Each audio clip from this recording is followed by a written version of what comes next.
Hey guys, happy Sunday to everybody. I wanted to pop in because I wanted to chat about something that's come up so many times. I get comments all the time from friends, fellow collectors, just people that I don't necessarily talk to regularly that leave the comment under my videos here and there.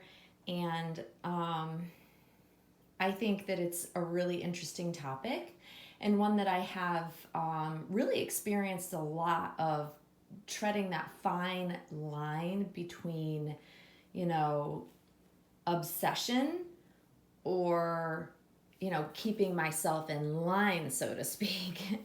And so, since it's come up so much, it's just one of those topics I think that would benefit all collectors to kind of hear my side of the story of like my experience of, becoming slightly obsessed with collecting dolls. Is it an obsession? I think that for most of us that stumble into this hobby, because we all somehow manage to find our way here under varying, in various ways, I guess you could say, like over the many years that I've seen people come into the hobby, we stumble into it. Not most, but a lot of us are avid collectors of some sort. Um, Potentially always collected some various form of dolls in different mediums. That's been my case. I've shared my story numerous times over the years. Um, Also, having that love for babies. That's truly what I think draws a lot of us in to this hobby.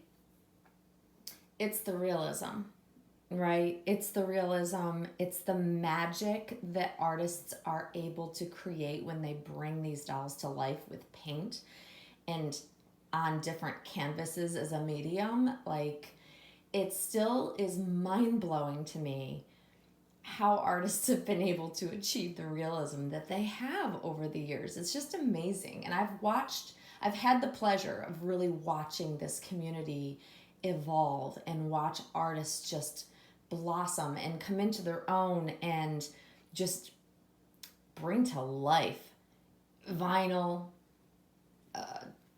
clay, and now silicone.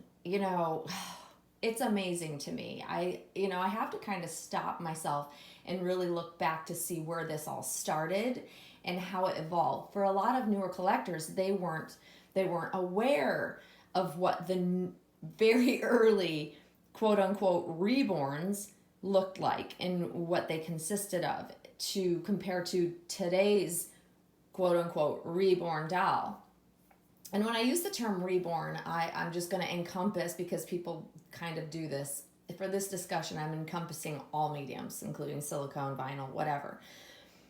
The reborn world really has just, oh man, it's brought out some of the most talented artists I think I've ever seen, really.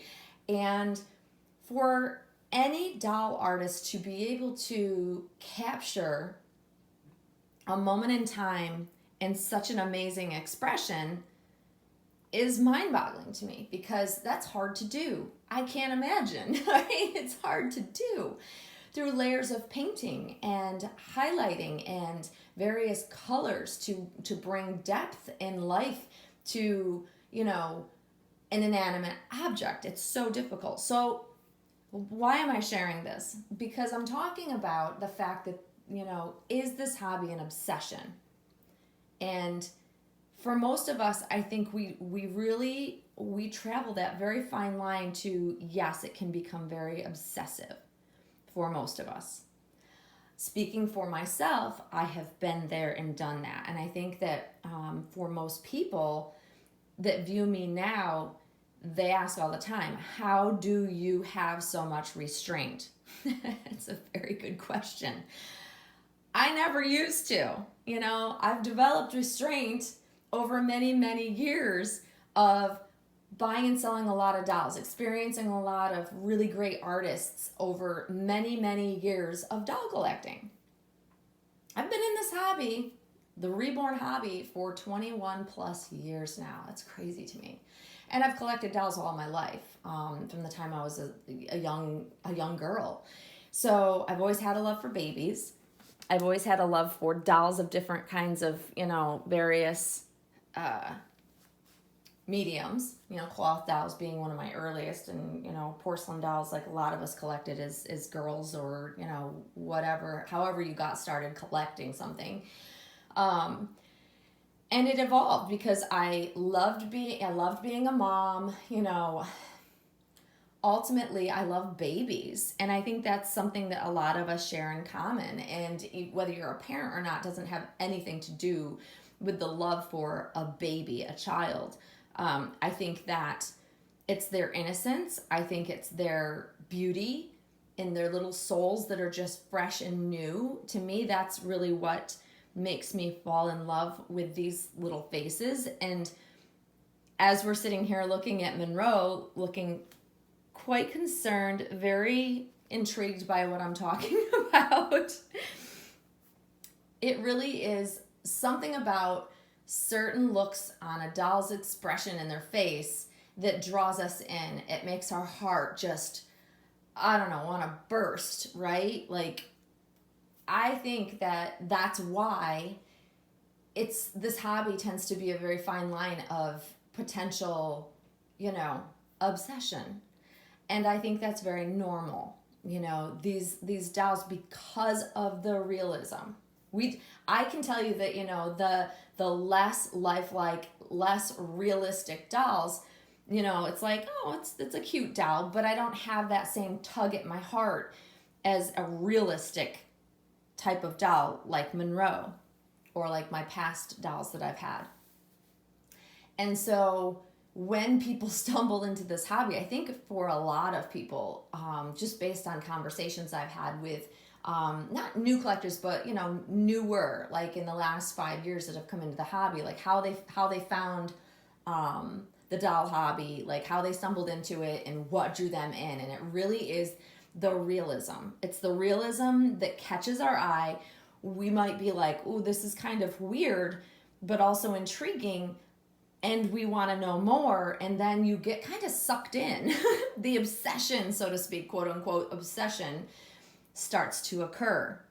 And then we start, okay, well, I'm going to buy one. I'll start with one. And then you get the one, and it's like, okay, that's all right, but I see more out there. And you start following the trend of what catches your eye. And then you buy another.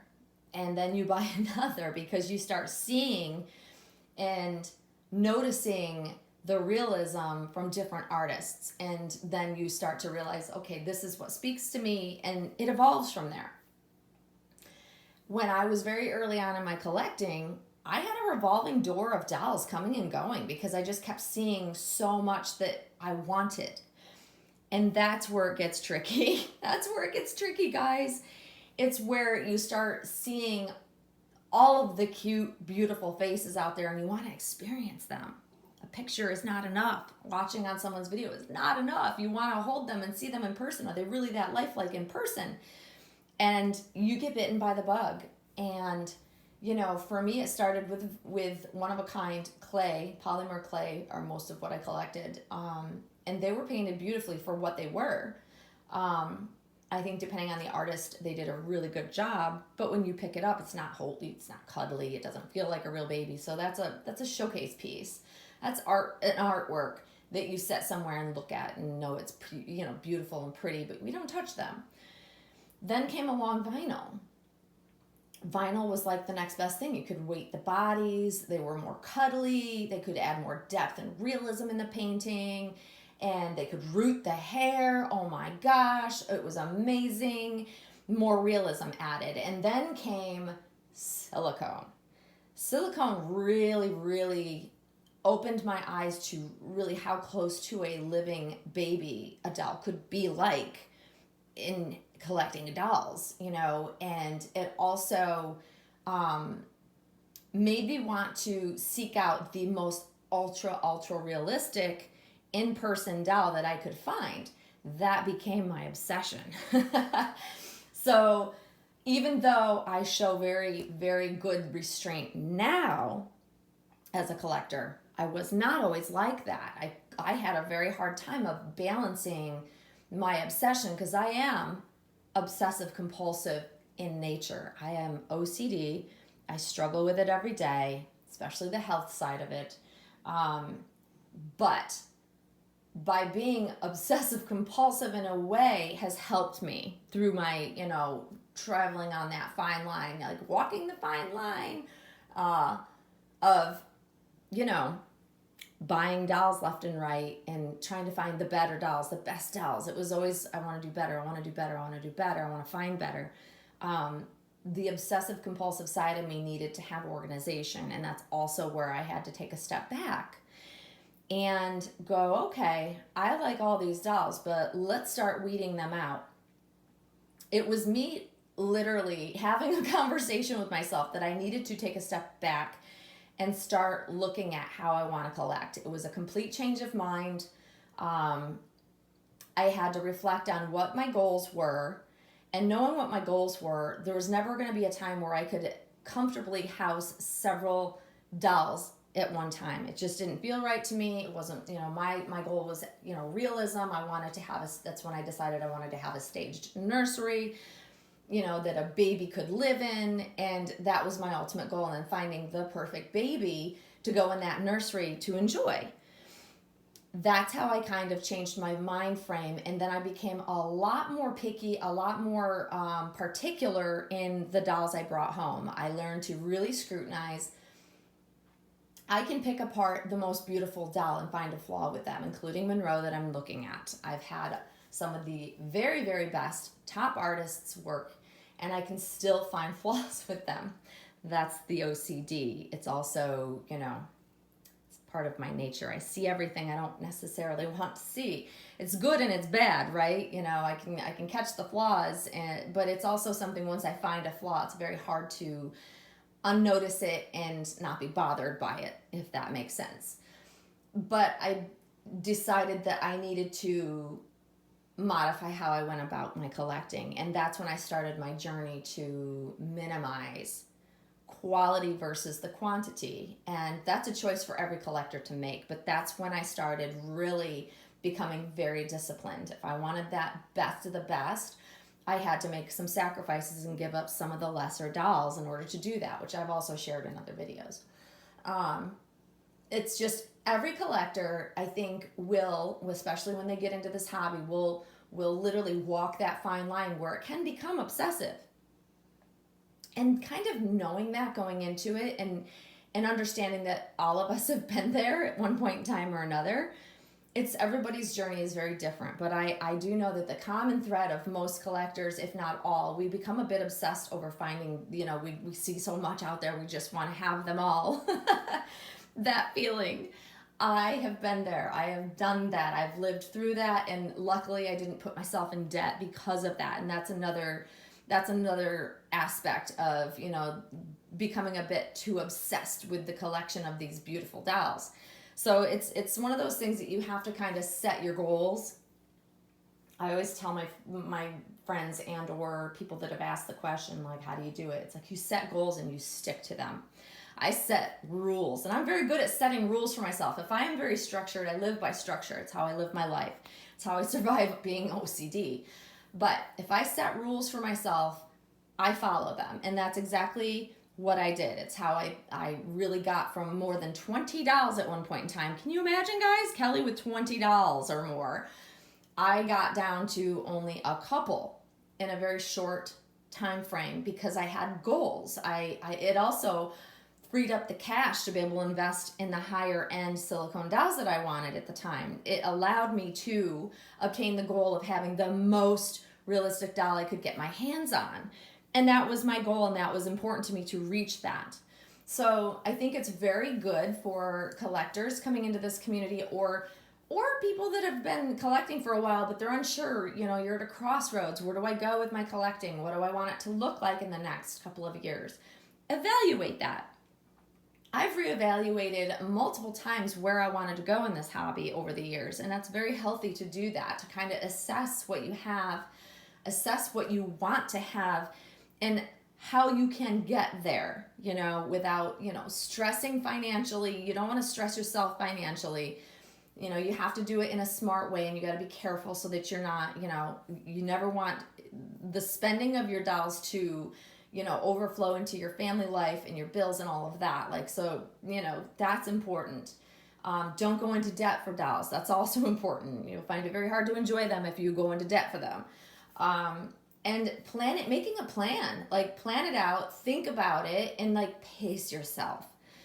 Set some goals, but also set some boundaries. I think is very, very healthy to keep the obsession, the quote unquote obsession, in check. That's how I've managed to do it, is I have to check myself. I have to check myself as I've navigated through this hobby. And I think, where you're at financially also depends on how your collecting will look. We all go through ebbs and flows of life, right? We have changes of income. We've been through a pandemic.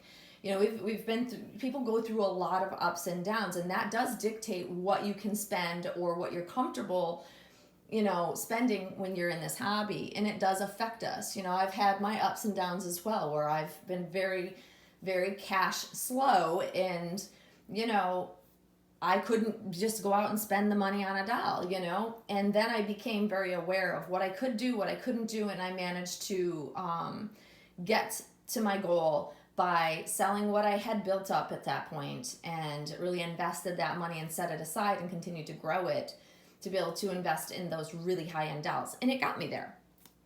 It took some time. It took a lot of time, and it took a lot of restraint and diligence, but I'm the type of person that if I set my mind to something, I'll figure out how to get there. And I get very creative at being able to do these things, But pacing yourself is really important. And I just want collectors out there to know who are frustrated. I've said this before as well. You get frustrated because you want the dolls you see now, but they're out of your price range. You just, you got to learn to enjoy what you have when you have it at the time you have it. Like, there are different stages of collecting. And enjoying what you have in front of you is really important. Every day that I've had Monroe, I could be like, oh, I want to find the next best doll. And at some point I might do that again. But right now I'm really enjoying what I have. I think she's the most beautiful work of art I have ever seen. And it makes my heart happy. So why look elsewhere? Also keep that in mind. If you have a beautiful doll and you really love the doll, enjoy it. Don't jump and go to the next best thing, because it might not be better than what you have. I've also learned that the hard way. I've given up beautiful dolls for other dolls that were less than in my eyes, and regretted. And that's nothing worse than regretting a doll sale. Oh my gosh, there's nothing worse than that. So it's like lesson learned. Over the years, you learn in time what you should do and what you shouldn't do. But everybody's journey is different. I'm just giving, or should I say, providing my story, my background on how I've become able to be very, I restrain myself. And I think that's just, it's also how I've been able to kind of stick around as long as I have in this reborn hobby. I think had I not paced myself, and I see this happen, and collectors really overdo it, and then they get so turned off, and then they disappear, and we never hear from them again, and that makes me sad. So I think by really learning some restraint in the hobby, it'll only benefit you. And I've learned also that when I'm patient, those special dolls will come my way. When you're searching and seeking, they don't always pop up. They're not there. In time, things will come across your lap, so to speak. And when it's right, I truly believe it's right when a doll is meant to be yours. And that's just kind of how I go about it now. And right now, I'm just still thrilled with this sweet baby. And well, isn't she just the cutest thing ever? I know she's not everybody's cup of tea, but I really, really love her. And I just feel so happy and lucky to have her still 3+ years later. And she's just beautiful to me. I'm in awe of how Claire brings these babies to life. I really, really am. Still to this day, I'm just in awe. But that's my chat, guys. I hope you enjoyed it. Little Monroe is just hanging out. It's like storming outside, which is why the lighting is awful. But I had to come on, and I just wanted to share. It's been on my mind. People keep asking me, so I just wanted to share my thoughts with you. So I hope you guys are all having a great day, and you will see us all soon, guys. Thanks for watching. Bye-bye.